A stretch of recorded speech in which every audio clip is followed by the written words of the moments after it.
അല്ല, അതിനെന്തെങ്കിലും പുനരധിവാസ പ്രവർത്തനങ്ങൾ ഇവിടെ നടക്കുന്നുണ്ട് എന്ന് ആർക്കും തന്നെ കാണാൻ കഴിയുന്നില്ല.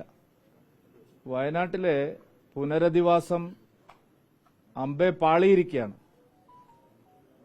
തികഞ്ഞ നിരുത്തരവാദപരമായ സമീപനമാണ് സംസ്ഥാന ഗവൺമെന്റിന്റെ ഭാഗത്തുനിന്നുണ്ടായിരിക്കുന്നത്. മന്ത്രിസഭാ ഉപസമിതി സ്ഥലം വിട്ടിരിക്കുകയാണ്. പുനരധിവാസത്തിന്റെ കാര്യത്തിൽ ഇരുട്ടിൽ തപ്പുകയാണ് സർക്കാർ. ക്യാമ്പുകളിൽ കഴിയുന്ന പാവപ്പെട്ട ആളുകളെ താൽക്കാലികമായി പുനരധിവസിപ്പിക്കാൻ പോലുമുള്ള സംവിധാനങ്ങൾ ഇവിടെ ഒരുക്കാൻ കഴിഞ്ഞിട്ടില്ല. മന്ത്രിമാരെല്ലാവരും ആദ്യഘട്ടങ്ങളിൽ കാണിച്ച താൽപര്യവും ശുഷ്കാന്തിയും പിന്നീട് കാണിക്കാതെ സ്ഥലം വിടുകയാണ് ഉണ്ടായത്. ഇപ്പോൾ വയനാട്ടിൽ നിന്നുള്ള ശ്രീ OR കേളു മാത്രമാണ് ഇവിടെ ഉള്ളത്. ഞങ്ങൾ അന്നേ പറഞ്ഞിരുന്നു മന്ത്രിമാര് ഈ ദുരന്തം നടന്ന സ്ഥലത്ത് ദിവസവും രാവിലെ പോയതുകൊണ്ട് കാര്യമില്ല. മന്ത്രിസഭാ ഉപസമിതി പുനരധിവാസത്തിന്റെ കാര്യത്തിലാണ് ശരിയായ നടപടികൾ സ്വീകരിക്കേണ്ടത്. പ്രധാനമന്ത്രി വന്നു പോയിട്ട് 2 ആഴ്ച കഴിഞ്ഞു.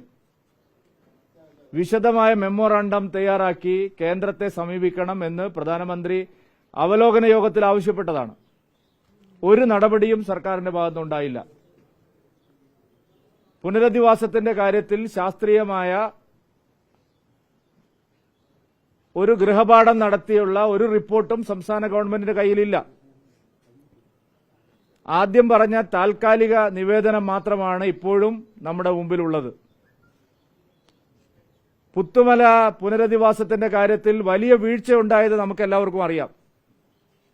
അന്ന് വാഗ്ദാനം ചെയ്യപ്പെട്ട പല കാര്യങ്ങളും ഇപ്പോഴും ആളുകൾ കിട്ടിയിട്ടില്ല. വീടില്ലാത്ത നിരവധി ആളുകൾ ഞങ്ങളെ വന്ന് കണ്ടിട്ടുണ്ട്. ഇവിടെ വന്നവര് ഇപ്പോ നിങ്ങളെ കാണിച്ചു തരാം ഞാൻ. അവര് പുനരധിവാസത്തിന്റെ കാര്യത്തിൽ സംസ്ഥാന ഗവൺമെന്റിന്റെ താൽപര്യം എന്താണെന്ന് മനസ്സിലാവണമെങ്കിൽ പുത്തുമലയിലെ ദുരിതബാധിതരുടെ വിക്ടിംസിന്റെ എണ്ണം ഇവിടെ വന്ന് ഓഫീസിൽ ഇരിക്കുന്നുണ്ട് ആൾക്കാർ. അതേ തനിയാവർത്തനം തന്നെയാണ് ചൂരൽമലയുടെ കാര്യത്തിലും ആവർത്തിക്കുന്നത്. ഞങ്ങൾ അന്നേ പറഞ്ഞിരുന്നു ഇത്തരത്തിലുള്ള അലംഭാവം, വീഴ്ച സംസ്ഥാന ഗവൺമെന്റ് ഭാഗത്ത് ഉണ്ടാവരുത്. എല്ലാ അവസരങ്ങളും ഉണ്ടായിട്ടും പ്രധാനമന്ത്രി തന്നെ കൈയച്ച് സഹായിക്കാമെന്ന് പറഞ്ഞിട്ടും എന്തുകൊണ്ടാണ് സർക്കാരിന് ഈ ഒരു അനങ്ങാപ്പാറ നയം? ഈ ദുരന്തത്തിന്റെ വ്യാപ്തി ഏത് ലെവലിലാണ് പരിഗണിക്കേണ്ടതിനെ കുറിച്ച് മുഖ്യമന്ത്രിക്ക് വല്ല അഭിപ്രായമുണ്ടോ? ഇത് L1 L2 ആണോ L3 ആണോ? എത്ര വീടുകൾ തകർന്നു? നാശനഷ്ടങ്ങളുടെ യഥാർത്ഥ കണക്കെന്താണ്? പുനരധിവാസത്തിന്റെ കാര്യത്തിലുള്ള എസ്റ്റിമേറ്റ് എന്താണ്? ഇതിനെ സംബന്ധിച്ച് ഒന്നും തന്നെ ഒരു തരത്തിലുള്ള വ്യക്തതയും സർക്കാരിനില്ല. മന്ത്രിസഭാ ഉപസമിതി ഒരു തികഞ്ഞ പരാജയമായിരുന്നു. ഫോട്ടോഷൂട്ടിൽ മാത്രമാണ് അവർ താൽപര്യം കാണിച്ചത്. തുടർന്നുള്ള കാര്യങ്ങളിലൊന്നും അവരുടെ താൽപര്യം കാണാനില്ല. ഇത് ഒരു ജനതയോട് കാണിക്കുന്ന അക്ഷന്തവ്യമായിട്ടുള്ള അപരാധമാണ്, പൊറുക്കാനാവാത്ത തെറ്റാണ്. സർക്കാർ നൽകിയിട്ടുള്ള ആദ്യഘട്ട വിവരങ്ങൾ അനുസരിച്ച് ഒരു പ്രാഥമിക ഗഡു കേന്ദ്രത്തിന് നൽകാവുന്നതല്ലേ ഉള്ളൂ. സർക്കാരിന്റെ പണം ഇഷ്ടം പോലെ ഇവിടെ ഉണ്ട് സാർ. നിങ്ങൾ ആ കാര്യങ്ങൾ പരിശോധിക്കുന്നേയില്ല. പുനരധിവാസത്തിന്റെ കാര്യത്തിലോ ദുരന്ത പ്രതിരോധത്തിന്റെ കാര്യത്തിലോ കേന്ദ്ര ഭാഗത്തുനിന്ന് ഒരു വീഴ്ചയും ഉണ്ടായിട്ടില്ല. ദുരന്തം പ്രതിരോധിക്കാനുള്ള 600 കോടി രൂപയുടെ തുക ഇപ്പോഴും സർക്കാരിന്റെ കയ്യിലുണ്ട്. കഴിഞ്ഞ 2 സാമ്പത്തിക വർഷങ്ങളിലായി കേരളത്തിന് ലഭിച്ച പണം ചെലവഴിച്ചിട്ടില്ല. പിന്നെ താൽക്കാലിക മെമ്മോറാണ്ടം മതിയാവില്ല എന്ന് വ്യക്തമായി പ്രധാനമന്ത്രി പറഞ്ഞതാണ്. താൽക്കാലിക മെമ്മോറാണ്ടം കൊടുക്കാൻ ആർക്ക് സാധിക്കില്ലേ? ഒരു 5000 കോടി ഇങ്ങ് തരൂ, ഒരു 3000 കോടി ഇങ്ങ് തരൂ, ഒരു 2000 കോടി ഇങ്ങ് തരൂ എന്നുള്ളതാണോ? സർക്കാരിന് അതിന്റേതായിട്ടുള്ള വ്യവസ്ഥകളില്ലേ, സംവിധാനങ്ങളില്ലേ? നമ്മുടെ രാജ്യത്തിന്റെ പ്രധാനമന്ത്രി പണം ഒരു തടസ്സമാവില്ല എന്ന് പറഞ്ഞ് പോയിട്ട് 2 ആഴ്ച കഴിഞ്ഞിട്ടും എന്തുകൊണ്ടാണ് സംസ്ഥാന ഗവൺമെന്റിനും ജില്ലാ ഭരണകൂടത്തിനും ഒരു വ്യക്തതയോടുകൂടി ഒരു മെമ്മോറാണ്ടം നൽകാൻ കഴിയാത്തത്? അതാണ് നിങ്ങൾ ആദ്യം അന്വേഷിക്കേണ്ടത്. അല്ല, അത് എല്ലാവർക്കും അറിയുന്ന കാര്യം തന്നെയാണല്ലോ. മിസ്സിംഗ് ആയിട്ടുള്ള ആൾക്കാരെ സംബന്ധിച്ച് ഇനി അത് എന്തെങ്കിലും സർക്കാരാണ് വ്യക്തമാക്കേണ്ടത്. ഞാൻ അതിലൊരു ആക്ഷേപം ഉന്നയിക്കുന്നില്ല. പക്ഷേ ഈ കാര്യത്തിൽ ഞങ്ങൾക്ക് വ്യക്തമായിട്ടുള്ള പ്രതിഷേധമുണ്ട്. ഒരു വ്യക്തതയില്ലാത്ത സമീപനം, ഒരു അയഞ്ഞ സമീപനം ഈ പുനരധിവാസത്തിന്റെ കാര്യത്തിൽ സംഭവിച്ചിരിക്കുന്നു എന്നുള്ളത് ഇപ്പം നിങ്ങൾ സമ്മതിക്കില്ലെങ്കിലും വൈകാതെ ഈ നാട്ടിൽ എല്ലാവർക്കും അത് ബോധ്യമാവും.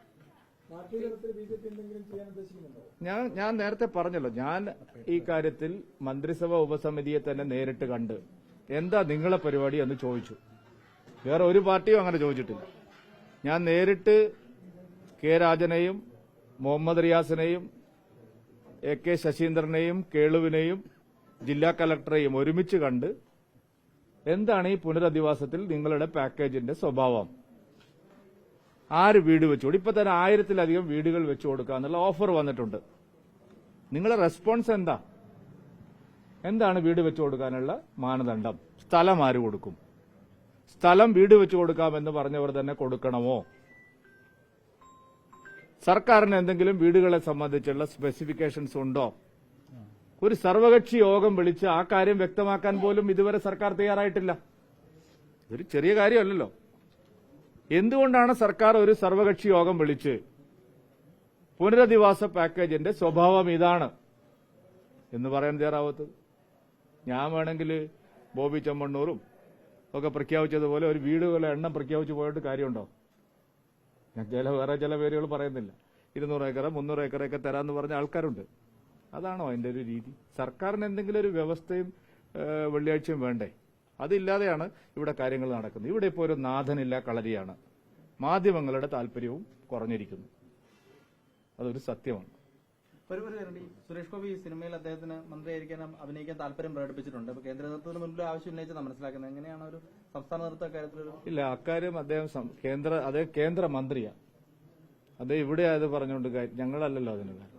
കേന്ദ്രമന്ത്രി എന്നുള്ള നിലയിൽ അദ്ദേഹത്തിന്റെ അഭിപ്രായങ്ങളും നിലപാടുകളും കേന്ദ്ര സർക്കാരാണ് തീരുമാനിക്കുന്നത്. അത് അദ്ദേഹത്തിന് അവിടെ അദ്ദേഹം സംസാരിച്ചിട്ടുണ്ടാവും. അതിനുള്ള മറുപടിയും അദ്ദേഹത്തിന് അവിടുന്ന് ലഭിക്കും.